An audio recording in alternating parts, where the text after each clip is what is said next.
Before I formally introduce Mr. Duncan today, I would like to take this moment to thank Linda Bertoldi of BLG Canada and David O'Brien of Toronto Hydro for co-sponsoring today's event.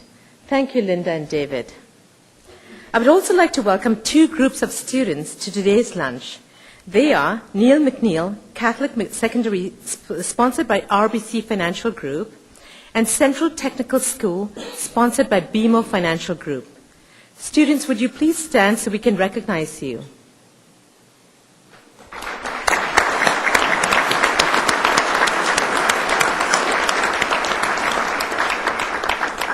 And thank you to both of today's student sponsors. And now I would like to introduce today's special guest. We're indeed pleased that Minister Dwight Duncan could be with us today. He is a seasoned member of Premier Dalton McGuinty's Liberal government. First elected to Queen's Park in 1995, Dwight Duncan has won 3 consecutive elections in the riding of Windsor-St. Clair. He has served as Minister of Finance, Chair of Management Board of Cabinet, as well as Government House Leader. He is also currently Chair of Cabinet. Minister Duncan is no stranger to public life. A lifelong resident of Windsor, he sat on Windsor City Council for 6 years and served on the staff of the Honourable Herb Gray, former Deputy Prime Minister, and former Ontario Labour Minister, Bill Rye. A graduate of McGill and the University of Windsor, Dwight Duncan holds degrees in Economics and Commerce, as well as an MBA. He addresses us today as Minister of Energy, a portfolio he has held twice in the term of this government. Energy is, of course, a hot topic. It is not so long ago that millions of commuters in the GTA left work on a bright, sunny August afternoon without the benefit of public transit or traffic signals. And when they arrived home, there wasn't any electricity to fuel the air conditioners or to make the fridge or the stove work. Instead, they improvised. While the origin of that blackout in August 2003 was south of the border, it brought home to Ontarians how much they rely on a stable electricity system. And for the world of commerce, it reminded businesses of the years of reliable and affordable energy rates here in Ontario. For his part, Minister Duncan has sought meaningful change to Ontario's electricity sector. He set out to foster a culture of conservation while ensuring a reliable, sustainable, affordable power supply. I know you'll join me in welcoming Minister Duncan. I understand we're lucky to have him here in one piece, as I've learned that his son Sean has recently earned his Ontario driver's license. Minister Duncan.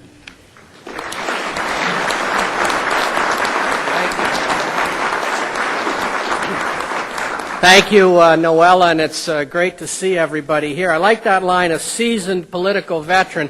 I like to think of it as been burned over a few times. I mean, how many people have been energy minister not once, but twice? And in between that, I was at finance. I told the premiers I'm going from the frying pan to the fire back into the frying pan.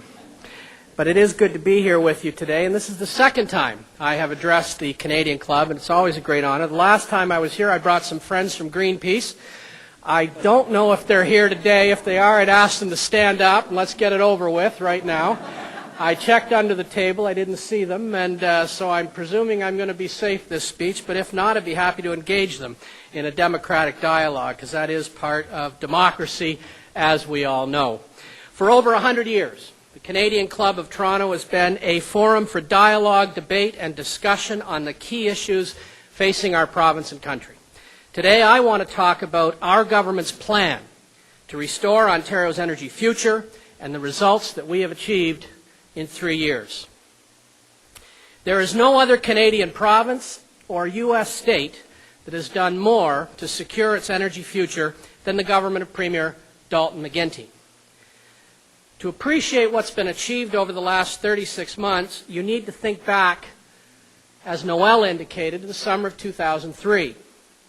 Our electricity system, a key part of our economy, was in shambles as a result of years of mismanagement, poor planning, and a lack of leadership. Now, I see my dear friend Jamie Watt over here, and I want to be clear that all of us bear the blame for that. This happened under successive governments because we kind of tried to keep our heads in the sand. We didn't want to address the tough questions. Our supply situation was in dismal shape. In the previous 10 years, Ontario actually lost electricity capacity, almost 1,800 megawatts, while at the same time demand went up almost 6.5%. Now, let me put that into a visual context for you. 1,800 megawatts is the equivalent of Niagara Falls going dry. That's how significant it was. Our transmission system, the 28,000-kilometer-long network that brings power to our cities and factories, had not had substantial investment, not enough. Everything that flowed was flowing, but we weren't looking to the future and what we had to flow. Finally, we had no plan for encouraging energy conservation. In fact, after Quebec, Ontario was using more electricity per capita than any other place in the world. We simply didn't value the commodity or appreciate the challenge of providing it. When the old Ontario Hydro was dismantled, the dismantling was poorly planned and executed. Her successor companies suffered from poor performance, competing priorities, and weak leadership. Ontario had no plan to ensure that there was enough electricity to meet our future growth. You know, I was down in New York. Funny thing is, when you're finance minister, you go to New York, they want to talk about energy. When you're energy minister, you go to New York, they want to talk about finance. And I've done both. But when I was down there, I met with some pretty sophisticated investment types and people who follow these things carefully. And they tell me that in the United States, for a new build nuclear site, Murray, from the time a public authority makes the decision to build or to provide nuclear power to the time power comes out of a plant, 20 years. Here in Ontario, we estimate somewhere between 10 and 15 years on nuke. Same thing with major hydroelectric installations. It's a long time frame. Now, 20 years in the U.S., that's 5 presidential elections, 10 congressional elections. So the Senate rotates 1/3 every 6 years. Countless municipal elections. Instability. Risk. Not only from an investor's perspective, but from a long-term energy perspective. So we needed to be able to plan.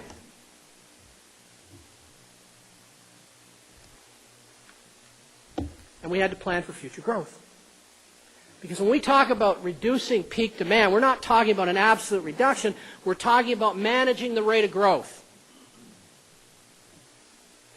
The only time power absolutely declines in large amounts is on account of things you really don't want to have happen. Downturn in the economy, things like that. So on every issue, from supply to conservation to transmission to ridiculous pricing schemes, the last price cap cost the provincial treasury $1 billion in under 18 months. It was untenable and unsustainable. And frankly, we took the bait on that too. As everybody did. We tried to pretend that you didn't have to pay the real cost. And you do. First thing I did when I was energy minister, I took the price cap off. People are paying the true cost of electricity today. And by the way, price of electricity, the wholesale price, Adam, get this down, make a note of it, is now lower than it was in 2002, 2003. The industrial price on the spot market. So we were faced with quite a challenge. We looked at it. We looked at $1 billion off our bottom line. That's a lot of hospital beds. It's a lot of teachers for schools.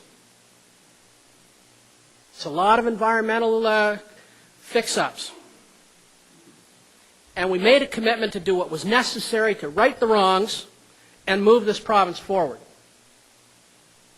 In 3 years, we have brought stability and growth to the system,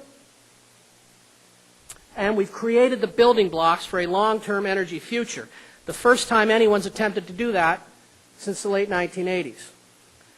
As I said, first thing I did, took the price cap off. Then we created Bill 100, a planning body, the Power Authority. I see Jan Carr here, the head of that. Now some people say there's too many bodies in electricity. Some people say we got too much regulation. But then when the press say, well, what would you get rid of? They don't answer. Some people don't like the hybrid market I created. When asked, I think the greatest compliment is when your political opponents say they're not going to change it. So we have moved forward. Today I'm going to talk to you about those measures in the North American context, because we often forget that we're not the only folks that have had a hard time. Do you know who had rolling brownouts this summer? What do you energy geeks call them, Tom? Voltage reductions. Voltage reductions. Alberta. California. New York. Not once in Ontario this summer.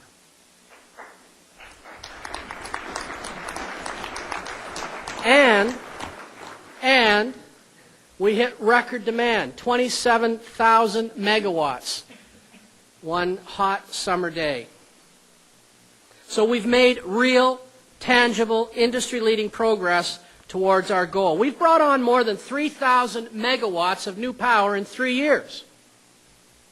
And there's 10,000 megawatts at various stages of development. The plan has consisted of 3 elements and 2 outcomes. The elements, the supply, which I've just talked a little bit about. Investing in transmission infrastructure, and that's one we're going to have to talk a whole lot about in the next couple of years.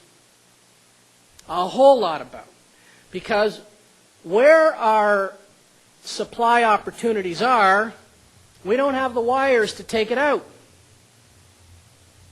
Now, we've also talked about creating a culture of conservation that will serve as the keystone for Ontario's long-term energy future. And it is great to have Dave O'Brien here, the president of Toronto Hydro, because Toronto Hydro is leading the way in Ontario. And I can tell you in the next little while we're going to be talking about some of the initiatives Toronto Hydro's taken that we're going to make province-wide.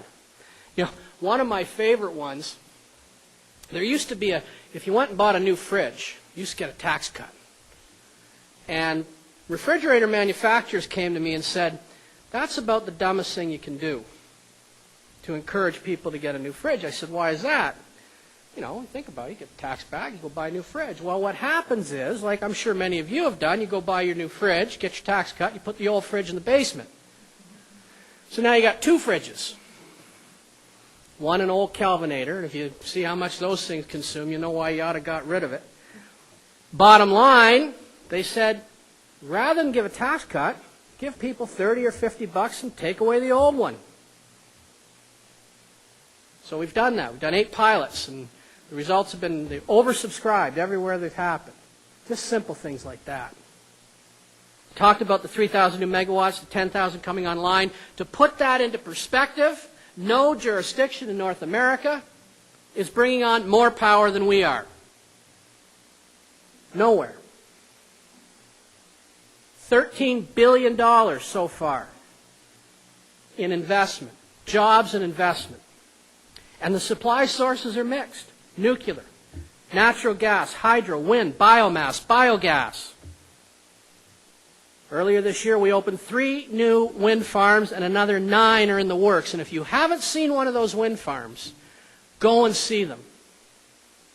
They are absolutely amazing. They make that little windmill down in the lakefront look little. And they're springing up everywhere. And they're being welcomed everywhere. Not only do they make sense from an environmental perspective, but it's another source of income for our farmers. You know, the wind companies that go and lease the land, cash flow, Not without controversy, I agree. But you know what? In 2008, Ontario will have gone from last in wind power generation in Canada to first. Now, it's not baseload power. We know that. We acknowledge that. We're not proposing to turn the whole system into a big windy electricity sector. But let me tell you what else has happened. In August, I opened the first windmill manufacturing facility in Ontario in Fort Erie. 160 people are employed. They are about to expand. A large German windmill manufacturer I had breakfast with this morning tells me they've got a 3-year backlog for windmills. 3-year backlog. Now, this company that's located in Fort Erie is manufacturing for all of North America. And you know where they're manufacturing? They're manufacturing in an automotive parts factory that had shut down. There's $1 trillion US on the table in renewable energy. If we can move from the carbon-based economy to the green economy. And believe me, folks, we are moving there. The company's called DMI. They're based in North Dakota, and they chose Ontario to serve the North American market. Moving beyond wind farms, we've created an ambitious and innovative standard offer program that Dr. David Suzuki has said will put Ontario at the absolute forefront of North America. The standard offer program, which will open in about 2 weeks' time, I think, Jan, will encourage the development of innovative, small, renewable energy projects right across the province. Through the program, our farmers, our businesses and industry will have an opportunity to manage their electricity needs and take advantage of, again, a whole new revenue stream. A whole new revenue stream. This represents an enormous change of culture from one of big plants and big wires to what we call distributed generation, where small projects can serve small communities and benefit our farms and provide cleaner, greener power.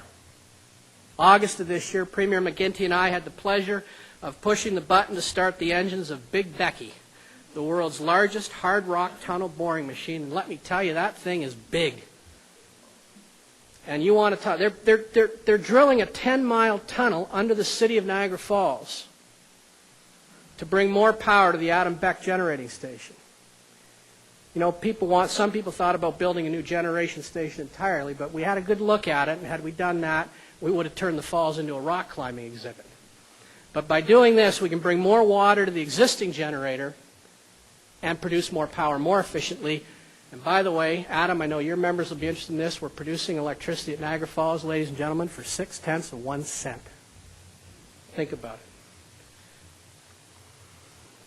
Our plan is making Ontario, as I said, the center of the renewable revolution in North America. Earlier this month, the Ontario Power Authority announced the winners of Ontario's first cogeneration RFP, which offers industries the ability to cogenerate electricity and heat and sell the electricity back to the grid for a fixed price. That was good news for industry, it's good news for our economy, and it's good news for the future of electricity in Ontario. As a government, we have committed to doing everything that is necessary to ensure Ontario has the power we need, and that has meant some tough decisions. Decisions that, frankly, government after government after government of all political stripes didn't take. In June, I announced the Supply Mix Directive to the Ontario Power Authority, which will develop Ontario's integrated power system plan. Imagine that, a 20-year plan. And by the way, it's not cast in stone. When we created the Power Authority, when we created the concept, we subjected it in law to 3-year review. So if somebody invents, a better mousetrap, we'll be able to respond. If our numbers are off in one planning cycle, we can adjust. It's flexible, it's fair, and it will bring on supply that allow us to meet our needs. The directive recognizes that Ontario will continue to need nuclear power as part of our balanced supply mix.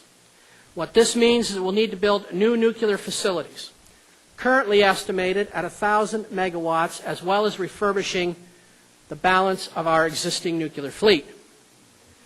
It was a difficult choice, one that we did not make lightly, but there's no question It was the right decision for Ontario, and we're moving forward. You know, half of these lights today are run by nuclear power. When you go back to your office, half your computer screen, nuclear power. Now,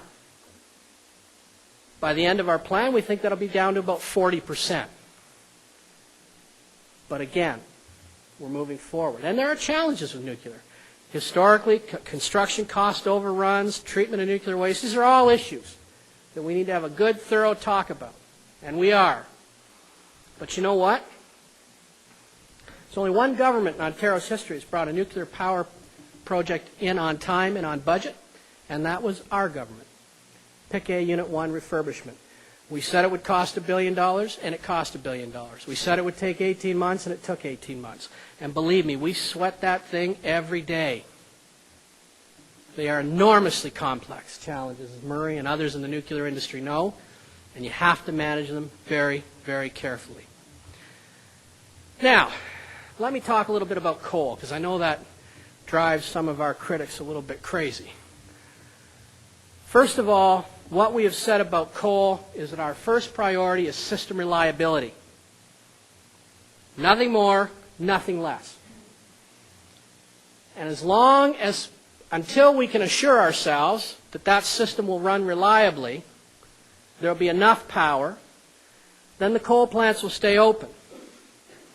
But make no mistake, we are as committed today as we were 3 years ago to phasing out coal power, and I've asked the Power Authority to give us a plan or a recommended course of action as to how we will achieve that. You know, it's interesting. I was up in Niagara Falls, or I guess down in Niagara Falls, and an author from the University of Waterloo, a history professor, was telling me that when they first built Niagara Falls, do you know what they called hydroelectric power? White coal. One of the principal objectives of those developments was to move us off coal because it was dirty. At the time, it was expensive. The extraction of coal was unsafe that time. And we have to import every rock of coal we use. 1905, folks. So, yesterday we see published the first real hard numbers around global warming and what it's costing the economy.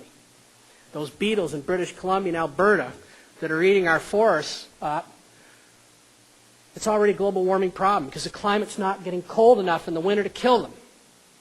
Today's paper, read about the deer running across our 400 series highways throughout southwestern Ontario. Why? One of the reasons, it's not cold enough early enough to settle them down. So it's real and it's costing us. We can't ignore it. Technologies and costs, the so-called clean coals. The technologies that we have today get the NOx, the SOx, the particulate. They don't get the CO2. Now, can somebody develop a technology that gets the CO2? I imagine we can. It doesn't exist today. And until we get the CO2s, I can't call it clean coal. So, from investments in our nuclear infrastructure to cogen projects, from natural gas plants to wind farms, we have a comprehensive plan for managing our needs. Our plan is but a building block for a long-term future. And we've created an environment that has generated significant public and private sector investment in the last 3 years. Just a couple of things on that. The entire wind industry, the renewable industry, is all done in the private sector. All done in the private sector. They're making money, and they're investing. Close to $13 billion, as I said earlier. The other thing that happened this year didn't get a whole lot of attention paid to it. It's tucked away in my budget in March. The first time, we paid down $1 billion in the old Ontario Hydro's stranded debt. That's 1/20th of the debt that was outstanding. Last 7 years, stranded debt was actually going up. One of the reasons that happened is Ontario Power Generation's turned around. it's making money again. Imagine that. Virtual monopoly energy producer that was losing money. That's how crazy it was. It was all about politics. And we're trying to take the politics out of that. We understand how important reliable and affordable power is to Ontario, and conservation is a crucially important part of that. We're seeing, as I said earlier, plans afoot right across the province. Over 500 conservation programs in place now, and I predict that you'll see more of that in the future. Last week, the North American Electricity Reliability Council released results of an audit of the way Hydro One runs the province's transmission system. Now, Rita Burrack's the chair. She's up here today. Tom Parkinson's the president, excuse me. And they said Ontario Hydro's attention to network security and its high-tech grid control center in Barrie are examples of excellence that other utilities can learn from. And they're very right about that. But we can't be complacent, far from it. We have a lot more to do, and we're committed to doing it. And we're committed to staying the course. We're committed to people paying the true price of electricity. We're committed to ensuring that we have enough supply. We're committed to ensuring that we go from last to first in terms of renewable and clean and green power, because we believe at the core of our being that we cannot ignore global warming, and that the energy sector, particularly the energy sector here in Ontario where we consume so much of it, has to contribute to reductions of those so-called greenhouse gases. We've set ambitious targets and goals, and we are committed to meeting them. We are leading by example.